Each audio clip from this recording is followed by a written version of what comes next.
Hello dear student. तो आज के ये सेकंड पार्ट में मैं आपके लिए बोला था कि फर्स्ट वीडियो में बोला था कि इसके बाद मैं 21 से लेकर यहाँ पे 40 तक क्वेश्चन सेकंड पार्ट में कराऊंगा। ठीक है, तो फाइनली मैं यहाँ पे 21 से 40 तक इस पार्ट में आपको कराऊंगा। ठीक है, तो फाइनली देरी ना करते हुए चलिए 21 से स्टार्ट करता हूँ और सारे के सारे आपके एग्जाम में यहाँ से क्वेश्चन पूछे जाएंगे। आपको बिल्कुल घबराने की जरूरत नहीं है, चैनल से जल्दी जुड़ जाइए। जैसे आपको मैथ में कराया हूँ एकदम 40 में 40, उसी तरीके से मैं इस साइंस में भी यानी 27 मार्च को साइंस के दिन आपको 40 में 40 कराने के वादा करता हूं। चैनल से नहीं जुड़े हैं जल्दी से चैनल से जुड़ जाइए।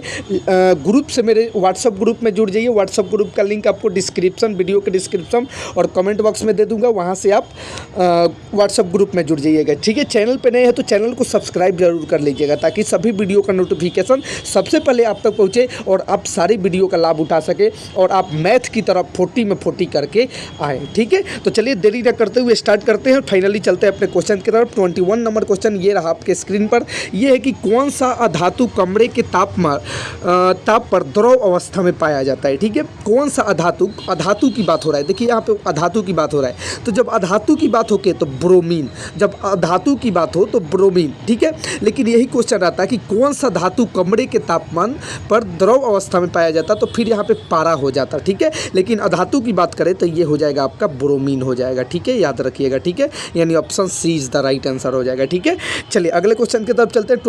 22 नंबर क्वेश्चन ये रहा आपके स्क्रीन पर कि निम्नलिखित में से किस पदार्थ का उपयोग अग्निशामक बनाने में किया जाता है। ठीक है, तो इसका सही आंसर हो जाएगा सोडियम हाइड्रोजन कार्बोनेट, या फिर इसे बोलते हैं सोडियम बाइकार्बोनेट। ठीक है, NaHCO3। ठीक है, याद रखिएगा। ठीक है, option B is the right answer, sodium hydrogen carbonate या सोडियम बाइकार्बोनेट। ठीक है, चलिए चलते हैं अपने नेक्स्ट क्वेश्चन की तरफ। 23 नंबर क्वेश्चन ये रहा आपके स्क्रीन पर। 23 नंबर क्वेश्चन है कि आधुनिक आवर्त सारणी किस आधार पर बना है। तो याद रखिए आधुनिक आवर्त सारणी जो है वो परमाणु संख्या के आधार पर बना है। ठीक है, उसके पहले और उसके बाद जितने आवर्त सारणी बना है वो परमाणु द्रव्यमान के आधार पर बना है, लेकिन जो आधुनिक यानी नए जमाने का मॉडर्न जो आवर्त सारणी है वो परमाणु संख्या के आधार पर बना है। याद रखिएगा, option A is the right answer हो जाएगा। ठीक है, चलिए अगला क्वेश्चन की तरफ चलते हैं। 24 नंबर क्वेश्चन ये रहा आपके स्क्रीन पे। 24 नंबर क्वेश्चन है निम्नलिखित में कौन सा धातु सबसे अधिक अभिक्रियाशील है। सही आंसर बताइए। तो इसका सही आंसर हो जाएगा पोटेशियम। याद रखिएगा, जो पोटेशियम है वो सबसे फर्स्ट नंबर पे आता है। ठीक है, यानी आवर्त सारणी पे जो सबसे ज़्यादा क्रियाशील होता है वो पोटेशियम होता है। ठीक है, याद रखिएगा। ठीक है, चलिए उसके बाद चलते हैं अपने 25 नंबर क्वेश्चन की तरफ। 25 नंबर क्वेश्चन आपको बताते हैं। देखिए 25 नंबर क्वेश्चन ये रहा आपके स्क्रीन पे। ये बोलता है कि पृथ्वी की भूपर्पटी में प्राकृतिक रूप से पाए जाने वाला तत्व या यौगिक को क्या कहते हैं। तो याद रखिएगा खनिज कहते हैं। ठीक है, खनिज, option B is the right answer हो जाएगा। ठीक है, चलिए 26 नंबर क्वेश्चन है प्रोपेनॉल में कौन सी अभिक्रिया समूह मौजूद है। तो देखिए जब बोल रहे हैं प्रोपेनॉल ऑल आ रहा है, जब प्रोपेनॉल हम बोल रहे हैं तो यहाँ पे ऑल आ रहा है। तो ऑल क्या होता है, अल्कोहल होता है। अल्कोहल का यहाँ पे जो प्रत्यय, अल्कोहल में जो प्रत्यय होता है वो ऑल प्रत्यय होता है। तो जब हम प्रोपेनॉल बोले, हेप्टेनॉल बोले, एथेनॉल बोले तो अल्कोहल है। ठीक है, अल्कोहल ग्रुप का है वो। ठीक है, तो यहाँ पे फर्स्ट नंबर ऑप्शन सही हो जाएगा, यानी दिया था। सॉरी, थोड़ा सा कॉल आ गए थे, सॉरी मिस हो गया था थोड़ा सा। ठीक है, सॉरी।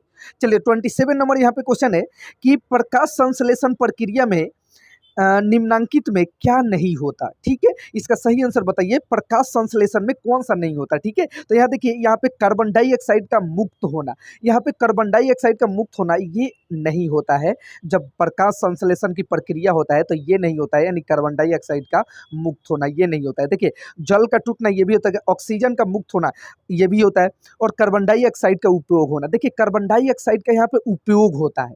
ठीक है, भोजन बनाने में यहाँ पे जल की जरूरत होती है, दूसरा कार्बन डाइऑक्साइड और क्लोरोफिल, और चौथा जो हमारा होता है वो क्या बोला जाता है, सनलाइट। ठीक है, पहला वाटर, दूसरा कार्बन डाइऑक्साइड, और पत्तियों में जो हरा रंग के वजह से जो हरा वर्णक पाया जाता है वो क्लोरोफिल, और चौथा हमारा क्या होता है, एक सनलाइट। ये चार चीजें मिलती है। ठीक है, तब जाकर हम जो पेड़ पौधे हैं वो भोजन बना पाते हैं। ठीक है, तो यहाँ पे लिखा है कि कार्बन डाइऑक्साइड का मुक्त होना है। कार्बन डाइऑक्साइड नहीं निकलता है, ऑक्सीजन मुक्त होता है। यहाँ पे O2 मुक्त होता है जब कार्बन डाइऑक्साइड को ग्रहण करता है। ठीक है। तो सी नंबर ऑप्शन इसका राइट हो जाएगा। ठीक है, चलिए अगले क्वेश्चन की तरफ चलते हैं। 28 नंबर आपको क्वेश्चन समझाने की कोशिश करते हैं।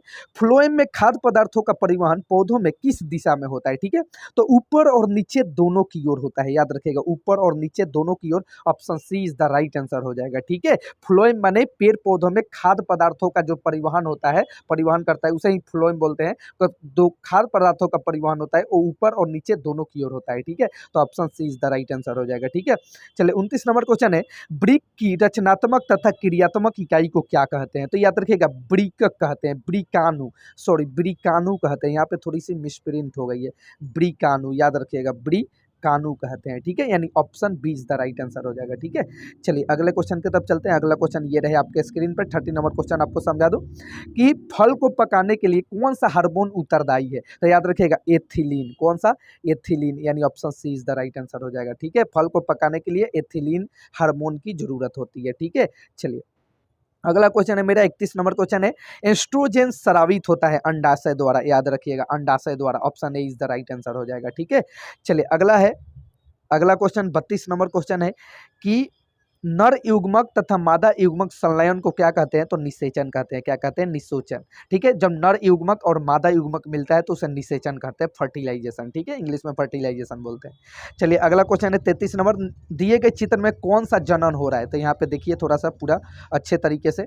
ठीक है, कौन सा जनन इसमें हो रहा है? तो देखिए यहाँ पे मुकुलन हो रहा है, यानी ये भी पार्ट यहाँ से ये अलग हो जाएगा, यानी यहाँ से ये पार्ट अलग हो जाएगा, तो यहाँ पे मुकुलन हो रहा है, यानी option A is the right answer हो जाएगा। ठीक है, चलिए अगला 34 नंबर क्वेश्चन ये रहा आपके स्क्रीन पे। 34 नंबर क्वेश्चन है, पक्षी और चमगादड़ के पंख है।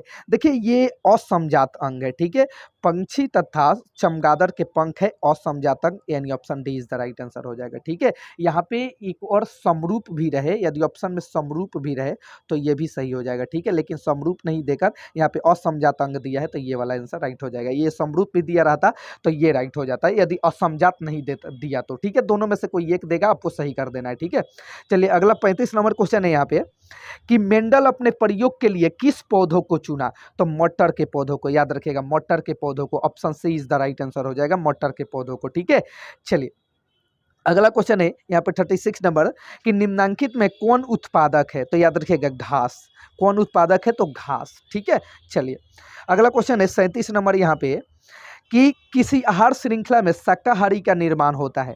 शाकाहारी का निर्माण होता है तो शाकाहारी, याद रखें, जब शाकाहारी का निर्माण होता है तो द्वितीयक पोषी स्तर। ठीक है, यानी option B is the right answer हो जाएगा, द्वितीयक पोषी स्तर। ठीक है, option B is the right answer हो जाएगा, द्वितीयक पोषी स्तर। ठीक है, याद रखिएगा शाकाहारी। चलो अगला क्वेश्चन है यहाँ पे 38 नंबर, ओजोन परत के उपलक्ष्य में के लिए जिम्मेदार है। तो CFC, याद रखिएगा। ठीक है, क्लोरोफ्लोरोकार्बन, ओजोन परत में छिद्र होता है क्लोरोफ्लोरोकार्बन के कारण, यानी option B is the right answer, CFC उसे बोलते हैं। ठीक है, CFC गैस है वो। चलो 39 नंबर यहाँ पे क्वेश्चन है कि निम्नलिखित में से कौन जैव मात्रा ऊर्जा स्रोत का उदाहरण नहीं है? जैव मात्रा ऊर्जा स्रोत का उदाहरण कौन नहीं? नाभिकीय ऊर्जा, याद रखिएगा नाभिकीय ऊर्जा कौन नहीं है? नाभिकीय ऊर्जा, option C is the right answer हो जाएगा। ठीक है, चलिए लास्ट 40 नंबर क्वेश्चन है कि पवन ऊर्जा उत्पादन के लिए पवन की चाल न्यूनतम कितनी होनी चाहिए? तो 15 किलोमीटर प्रति घंटा, याद रखिएगा 15 किलोमीटर प्रति घंटा, याद करके रखना। ठीक है, चलिए तो यहाँ पे मैं आपका 40 का 40 क्वेश्चन टोटल करा दिया। ठीक है, चलिए तो इस 40 क्वेश्चन को फर्स्ट पार्ट में आपको 1 से लेकर 20 तक कराया हूं। ठीक है, और बोला था सेकंड पार्ट में आपको 21 से 40 तक कराऊंगा, तो सेकंड पार्ट में आपको 21 से 40 तक करा दिया। फर्स्ट पार्ट नहीं देखे हैं, लिंक डिस्क्रिप्शन में दे दूंगा, सबसे पहले उसे देखिएगा और 1 से 40 तक टोटल क्वेश्चन को कंप्लीट कर लीजिएगा। ठीक है, इसी तरीके से मैं नेक्स्ट वीडियो फिर से लेकर आऊंगा। ठीक है, चैनल पे नहीं है तो चैनल को जरूर सब्सक्राइब कर लीजिएगा ताकि सभी वीडियो का नोटिफिकेशन सबसे पहले आप तक पहुंचे, और जैसे आप मैथ में स्कोर करके आए हैं उसी तरीके से आपको साइंस में स्कोर कराऊंगा, वादा करता हूं। ठीक है, तो मिलते हैं नेक्स्ट वीडियो में, तब तक के लिए goodbye, love you all.